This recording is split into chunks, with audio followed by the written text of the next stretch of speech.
Student, class 10 Hindi विषय में राम लक्ष्मण परशुराम संवाद का चैप्टर का लास्ट 2 पैराग्राफ रह गया था। उसका आज हम सप्रसंग व्याख्या आप सभी के समक्ष प्रस्तुत कर रहे हैं।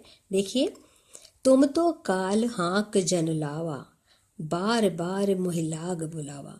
लक्ष्मण जी परशुराम जी से कहते हैं कि ऐसा है, तुम तो मेरे लिए मानो साक्षात काल को हाँक करके बुला रहे हो और बार बार मेरे लिए बुला रहे हो। लक्ष्मण की इस बात को सुन करके सुनत लखन के वचन कठोरा, लक्ष्मण के इस कठोर वचन को सुन करके परस सुधार धर्यो कर घोरा, परशुराम ने अपने फरसे को अपने हाथ में तान दिया और तान करके वो बोले, अब जन देई दोष मोहि लोगू, कि अब यहाँ पर बैठे हुए सभा स्थल में बैठे हुए लोग मुझे कोई भी दोष मत देना। कटुवादी बालक बदजोगू, ये बच्चा कैसा है? कटुवादी है, कड़वा बोलने वाला है और ये बध करने योग्य है। बाल बिलो की बहुत मैं बाचा, बच्चा समझ करके इसको मैंने बहुत इग्नोर किया, बहुत मैंने इसको छोड़ दिया। अब यही मार निहार भाषाचा, लेकिन अब ये सच में मारने के योग्य हो गया है। कौशिक कहा क्षमयो अपराधी, कौशिक यानी विश्वामित्र जी ने कहा कि इसके अपराध को क्षमा करें। बाल दोष गुण गण ही न साधु, कि बच्चे के दोष को साधु लोग उसकी गिनती नहीं करते हैं। परशुराम ने कहा, खर कुठार मैं अकुरन को ही, कि मेरा जो फरसा है वो बहुत ही खर यानी तेज है और मैं बहुत ज्यादा क्रोधी स्वभाव का हूँ। आगे अपराधी गुरुद्रोही, और मेरे सामने कौन है? गुरुद्रोह का अपराध करने वाला सामने मेरे समक्ष खड़ा है। उतर देत छोड़ो बिन मारे, और मैं अगर इसको बिना मारे छोड़ रहा हूँ, इसके गलत प्रश्न करने पर भी मैं उत्तर नहीं दे रहा हूँ, बिना मारे छोड़ रहा हूँ। केवल कौशिकशील तुम्हारे, हे विश्वामित्र, केवल तुम्हारे विनम्र आचरण के कारण ही मैं इसका वध नहीं कर रहा हूँ। ना तो यही काट कुठार कठोरे, नहीं तो इस कठोर कुठारा से यानी कुल्हाड़े से फरसा से मैं क्या करूं? गुरिह उरिन होते हो श्रम थोड़े, अपने गुर के ऋण से बहुत ही थोड़े से परिश्रम से मैं उऋण हो जाता। गाधी सुनकर हृदय हंसे, मुनि हरीरे सूझ, आय मैं खाड़ न ऊख में, अजहू न बूझ अबूझ। विश्वामित्र जी मन ही मन हंसने लगे और मुनि को इस बात पर कि मुनि अभी तक जिन भी क्षत्रियों को हराया है उसी तरह से वो यहाँ पर इन राम और लक्ष्मण को भी साधारण क्षत्रिय समझ रहे हैं और ये सावन में अंधे हुए उस व्यक्ति की तरह मुनि को सब कुछ हरा ही हरा दिखाई दे रहा है।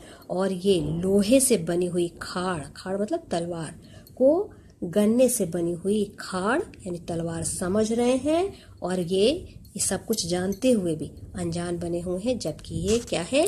गन्ने की रस की बनी हुई खाड़ नहीं यानी तलवार नहीं, बल्कि क्या है? लोहे की रस की बनी हुई, लोहे से बनी हुई तलवार है जिसका सामना करना असंभव है। आगे देखिए, कहे हो लखन मुनि सील तुम्हारा, लक्ष्मण ने कहा, हे मुनि, आपका आचरण को नहीं जान विदित संसार, इस संसार में कौन नहीं जानता है। मात पिता ही उऋण भयनी के, माता पिता के ऋण से आप उऋण हो गए, बहुत अच्छा लगा। गुरु ऋण रहा सोच बड़ा जी के, लेकिन गुरु के ऋण से आप अभी उऋण नहीं हो पाए हैं, तो आपके हृदय में उसका बड़ा भारी बोझ है। सो जनु हमरे माथे काढ़ा, तो उसको हमारे मत्थे मत डालो। दिन चली गए ब्याज बढ़ बढ़ा, बहुत सारा दिन बीत गया है और उस पर बहुत सारा ब्याज भी बढ़ गया होगा।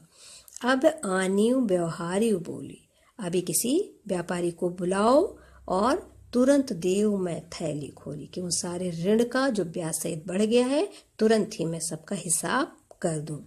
सुन कटु वचन कुठार सुधारा, लक्ष्मण के इस कठोर वचन को सुन करके मुनि ने अपने फरसे को फिर तान दिया। हाय हाय सब सभा पुकारा, और पूरी सभा में हाय हाय की पुकार मच गई। भृगु पर परस देख बहु मोही, विप्र विचार बचो नृपदोही, लक्ष्मण क्रुद्ध होकर कहते हैं, हे मुनिवर, भृगवंश के श्रेष्ठ, आप मुझे बार बार फरसा दिखा रहे हैं और मैं आपको ब्राह्मण समझकर छोड़ रहा हूँ।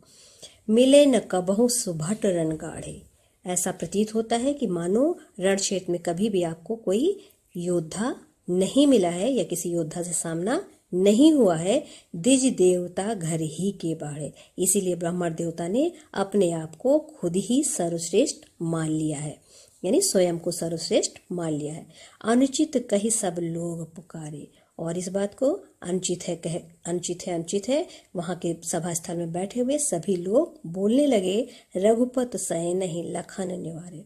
और फिर भगवान राम ने बड़ी ही विद्वता के साथ, बड़ी ही समझदारी के साथ लक्ष्मण को आंख के इशारे से आगे बोलने से रोक दिया।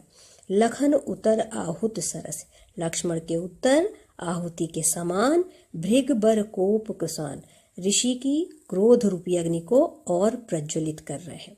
और जब वो अग्नि बहुत ही प्रचंड हो जाती है तब बढ़त देख जल सम वचन, उस प्रचंडता को देख करके भगवान राम शीतल ठंडे जल के समान बहुत ही मीठे वचन बोलते हैं। यहीं पे आपकी ये कविता समाप्त होती है। और स्टूडेंट, अब आप इससे कुछ संबंधित होमवर्क करेंगे। होमवर्क में आपको परशुराम के क्रोध करने पर लक्ष्मण ने धनुष के टूट जाने के लिए कौन कौन से तर्क दिए।